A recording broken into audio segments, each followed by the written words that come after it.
देखिए साहब, इस वीडियो में हम आपसे बात करेंगे यूपी बोर्ड परीक्षा 2021 के स्टूडेंट्स के लिए, क्लास 12th के स्टूडेंट्स के लिए भौतिक विज्ञान के मॉडल पेपर के बारे में, यानी कि फिजिक्स के मॉडल पेपर के बारे में।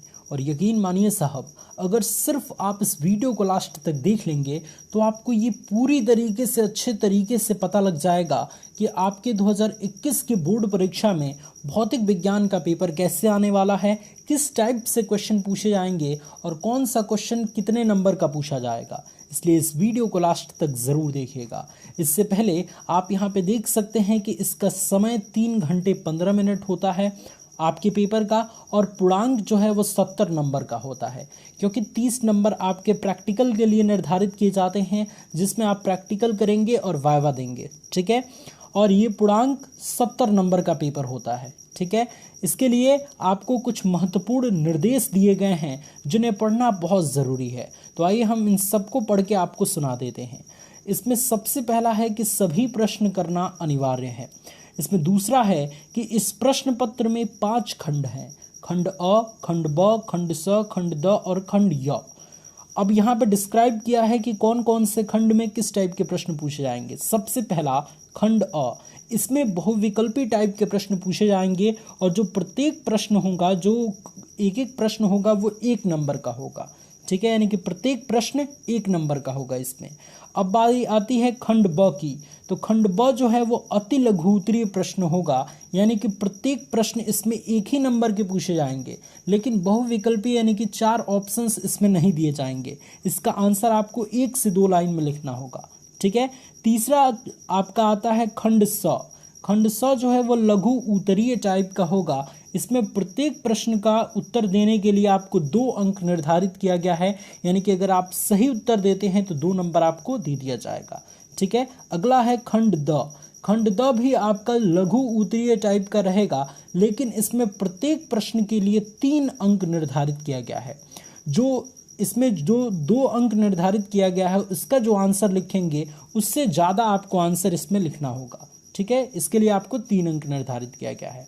और जो सबसे लास्ट वाला खंड है, यानी कि खंड य, वो विस्तृत उत्तरीय प्रश्न का होगा। इसमें प्रत्येक प्रश्न के लिए आपको 5 अंक निर्धारित किया गया है। यहाँ पे कुछ महत्वपूर्ण बातें और है कि इस खंड के चारों प्रश्नों में अतिरिक्त विकल्प आपको प्रदान किए जाएंगे, जिसमें आपको चयन करना होगा। जैसे ऐसे प्रश्नों को आपको दिए गए चयन में से केवल 1 प्रश्न करना होगा। जैसे आप देखते हैं कि जो विस्तृत प्रश्न पूछा जाता है उसमें 2 पूछा जाता है। एक प्रश्न मान लीजिए पूछ दिया गया और अथवा करके दूसरा प्रश्न आपका यहाँ से पूछा जाता है, तो इन दोनों में से आप कोई एक कर सकते हैं। ठीक है, ये कहने का मतलब ये है। अब कुछ भौतिक विज्ञान से रिलेटेड कुछ वैल्यूज़ दी गई हैं जो आप कैलकुलेशन के समय इसका यूज़ कर सकते हैं। सबसे पहला हमारा स्टार्ट होता है खंड अ। खंड अ के अंतर्गत, जैसा कि मैंने आपको बताया कि बहुविकल्पी प्रश्न होते हैं, आप यहाँ पे देख सकते हैं सबसे पहले प्रश्न का टाइप। सबसे पहला प्रश्न के अंतर्गत आपको 6 प्रश्न पूछे जाएंगे, क, ख, ग, घ, अंग और च। ठीक है, जिसमें सबसे पहले टाइप का प्रश्न ये है कि इलेक्ट्रॉन वोल्ट का मान होता है। ठीक है, तो इलेक्ट्रॉन वोल्ट का कितना मान होता है? 1.6 × 10⁻⁻19 जूल। तो यहाँ पे आप ऑप्शन नंबर बी यहाँ पे टिक कर सकते हैं, तो इसके लिए 1 अंक आपको मिल गया। ठीक है, दूसरा भी प्रश्न आपका बहुविकल्पी टाइप का रहेगा। मैं ये नहीं कहता कि सेम प्रश्न पत्र आएगा, इसी टाइप का प्रश्न आ सकता है, क्वेश्चन चेंज हो सकता है। ठीक है, दूसरा प्रश्न है आपका किरचॉफ का धारा नियम किसके संरक्षण को व्यक्त करता है, यानी कि जो केसीएल है, किरचॉफ करंट्स लॉ, वो किस चीज को व्यक्त करता है, किस संरक्षण को व्यक्त करता है? तो वो जो है वो आवेश संरक्षण को व्यक्त करता है। तो आपको 1 नंबर यहाँ पे मिल गया। इसी तरीके से 6 प्रश्न आपके पूछे जाएंगे। आप 6 प्रश्न अपने स्क्रीन पे यहाँ पे देख पा रहे होंगे। ठीक है, तो पहला प्रश्न हमारा इस तरीके से समाप्त होता है। अब बारी आती है दूसरे प्रश्न की, खंड ब की। खंड ब के अंतर्गत अति लघु उत्तरीय प्रश्न पूछा जाएगा, जो कि आपका 1 नंबर का रहेगा, और इसमें आपको 1 लाइन में उत्तर देना है, 2 लाइन में उत्तर देना है। ठीक है, जैसे कि इसमें आपको कितने प्रश्न पूछे जाएंगे? तो इसमें आपके 6 प्रश्न पूछे जाएंगे, क, ख, ग, घ, अंग और च। सबसे पहले प्रश्न का टाइप आप देख पा रहे होंगे कि +3 डायोप्टर तथा -1 डायोप्टर क्षमता के 2 लेंस संपर्क में रखे हैं तो उनकी संयुक्त फोकस दूरी होगी। तो आप इसके लिए फॉर्मूला जानते हैं 1/f equals to 1/f1 plus 1/f2। तो सबसे पहले आप f निकालेंगे और इसके बाद से संयुक्त लेंस की फोकस दूरी निकाल लेंगे। तो बड़ा सिंपल सा है। तो ये 1 नंबर आपको दे दिया जाएगा इसको सॉल्व करने पे। ठीक है। दूसरे टाइप का है कि लेंज का नियम लिखिए, किसी भौतिक राशि के संरक्षण पर, ये किस भौतिक राशि के संरक्षण पर आधारित है ये भी आपको बताना है। तो दोनों चीज अगर बताएंगे तो 1 नंबर आपको मिल जाएगा। इसी तरीके से तीसरे टाइप का प्रश्न है कि वैद्युत चुंबकीय स्पेक्ट्रम में सबसे छोटी तथा सबसे बड़ी तरंग दैर्ध्य की तरंगों का नाम लिखिए। तरंग दैर्ध्य मतलब वेवलेंथ। तो इसका आपको सिंपली नाम लिख देना है, 1 नंबर आपको यहां से मिल जाएगा। ठीक है। नेक्स्ट टाइप है आपका कि वैद्युत बल रेखाएं परस्पर कभी नहीं काटती हैं, समझाइए क्यों वो एक दूसरे को कभी नहीं काटती हैं।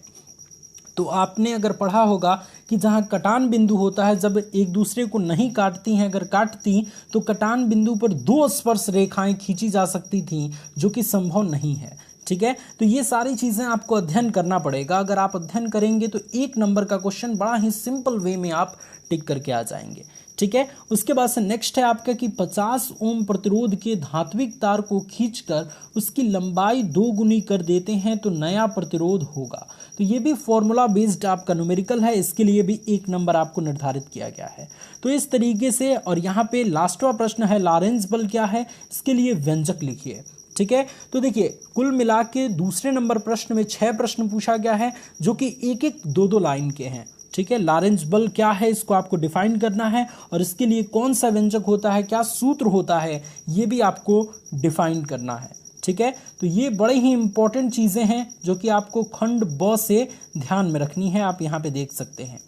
तो अब आप आगे हम बढ़ते हैं और आपको हम खंड स के बारे में बताते हैं। खंड स आपके लिए बहुत ज़्यादा इंपॉर्टेंट है, और इसके लिए भी जो अंक निर्धारित किए गए हैं वो प्रत्येक प्रश्न के लिए 2 अंक निर्धारित किए गए हैं। जिसमें आप देखिए पहले टाइप में आप देख सकते हैं तीसरे में कितना प्रश्न पूछा जाएगा, तो एक बार मैं देख लेता हूं, इसमें 4 प्रश्न पूछे जाएंगे। ठीक है। 4 प्रश्न में आप यहाँ पे देख पा रहे होंगे कि पहला प्रश्न आपका न्यूमेरिकल टाइप का है कि 1.94 हेनरी प्रेरक, 10 माइक्रोफैरड संधारित्र तथा 25 ओम प्रतिरोधक एवं प्रत्यावर्ती स्रोत V बराबर 282 साइन 100t वोल्ट के साथ श्रेणी क्रम में जोड़े गए हैं। परिपथ की प्रतिबाधा, वर्ग माध्य मूल धारा तथा ऊष्मा क्षय की दर ज्ञात कीजिए। ठीक है। तो प्रत्यावर्ती धारा से ये चैप्टर लिया गया है, ये जो है वो न्यूमेरिकल्स लिया गया है। तो इस प्रत्यावर्ती जो धारा है, अल्टरनेटिव करंट जो है, वो बहुत इंपॉर्टेंट है आप सभी के लिए। उसके न्यूमेरिकल्स काफ़ी पूछे जाते हैं, जैसा कि आप यहाँ पे देख पा रहे होंगे 2 नंबर में एक क्वेश्चन पूछा गया है। दूसरा आपका क्वेश्चन कुछ इस तरीके से पूछा गया है कि संधारित्र किसे कहते हैं, धारिता की परिभाषा लिखिए। ठीक है। अथवा करके यहाँ पे दे दिया गया है एक और प्रश्न, यानी कि ख वाले में दोनों में से कोई एक प्रश्न आप कर सकते हैं। इसमें भी आपको एक न्यूमेरिकल्स दे दिया गया है। ठीक है। उसके बाद से ग वाला टाइप आप देख सकते हैं और घ वाला टाइप आप देख सकते हैं। तो कुल मिला के खंड आपका जो खंड स है उसमें अति लघु नहीं लघु उत्तरीय प्रश्न पूछे जाएंगे, जो कि आपके 2-2 नंबर के रहेंगे। ठीक है। उसके बाद से खंड द के बारे में हम बात करते हैं। खंड द में भी आपके जो है वो लगभग 5 प्रश्न पूछे जाएंगे। ठीक है। 5 प्रश्न आप अपने स्क्रीन पे देख पा रहे होंगे, जिसमें सबसे पहला है कि 2 बिंदुओं के बीच विभवांतर 60 वोल्ट है। एक बिंदु से दूसरे बिंदु तक 3 × 10⁻⁻5 कूलाम आवेश को ले जाने पर कितना कार्य करना होगा। ठीक है। तो ये आपका बहुत इजी सवाल है, आप अगर थोड़ी बहुत भी पढ़ाई किए होंगे तो आप इसको बहुत आसानी से कर सकते हैं। ठीक है। क्योंकि आप देख सकते हैं कि V का मान दे दिया गया है, Q का मान दे दिया गया है, और W का मान पूछ रहा है, तो W बराबर होता है V/Q। तो आप इसको बहुत ही सिंपल तरीके से कर सकते हैं। ठीक है। फिर दूसरा प्रश्न आपका कुछ इस तरीके से है कि आप यहाँ पे देख सकते हैं कि धारावाही वृत्ताकार लूप के केंद्र पर चुंबकीय क्षेत्र की तीव्रता का व्यंजक प्राप्त कीजिए। डेरिवेशन आपसे पूछा गया है। तो सारी चीज़ों की तैयारी आप बहुत बेहतर रखिए, इसी तरीके से आपका प्रश्न पत्र पूछने वाला है। ग वाला है कि अन्योन्य प्रेरण गुणांक की परिभाषा एवं मात्रक लिखिए। 2 समतल कुंडलियों के बीच अन्योन्य प्रेरकत्व के लिए सूत्र स्थापित कीजिए। ठीक है। तो जो स्व प्रेरण गुणांक है और अन्योन्य प्रेरण गुणांक है, ये बड़ा ही इंपॉर्टेंट है आपके बोर्ड एग्जाम्स के दृष्टिकोण से, तो आप इन्हें बहुत अच्छे तरीके से ज़रूर तैयार कीजिएगा। और अगर आप एक क्लास 12th के स्टूडेंट हैं तो हमारे चैनल से भी तैयारी कर सकते हैं। बहुत ज़बरदस्त तैयारी हम कराते हैं, हर एक टॉपिक को बहुत अच्छे तरीके से क्लियर करते हैं, ठीक है। तो इसके लिए भी आपको 3 अंक निर्धारित किए गए हैं। नेक्स्ट आपका है कि संपर्क में रखे 2 पतले लेंसों की फोकस दूरी के लिए व्यंजक स्थापित कीजिए। ये भी अगर आप डेरिवेशन करते हैं तो 3 नंबर आपको दिया जाता है, ठीक है। उसके बाद से है लास्ट प्रश्न आपका इस खंड के अंतर्गत कि हाइगेन्स के द्वितीयक तरंगिकाओं के सिद्धांत के आधार पर प्रकाश के अपवर्तन को समझाइए। तो हाइगेन्स वाला भी चैप्टर बहुत ज़्यादा इंपॉर्टेंट है।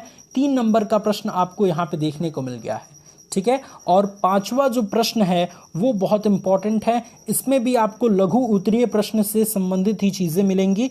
3 नंबर का ये भी प्रश्न आपको पूछा जा रहा है। जैसे कि आप देख पा रहे होंगे, पहला प्रश्न इसके अंतर्गत ये है कि निलंबित चल कुंडली धारामापी का सिद्धांत लिखिए एवं उसकी धारा सुग्राहिता का व्यंजक प्राप्त कीजिए। 3 नंबर का ये प्रश्न पूछा गया है। अथवा करके एक और प्रश्न पूछा गया है कि एम्पियर के परिपथीय नियम को स्थापित कीजिए। डायग्राम बना के आपको पूरी तरीके से उसका सूत्र स्थापित करना है। इसके अलावा ख वाला प्रश्न आप देख पा रहे कि चोक कुंडली का कार्य सिद्धांत समझाइए। चोक कुंडली में वाटहीन धारा का क्या महत्व है। वाटहीन धारा बहुत बार पूछा जाता है, इसे जरूर तैयार कीजिएगा।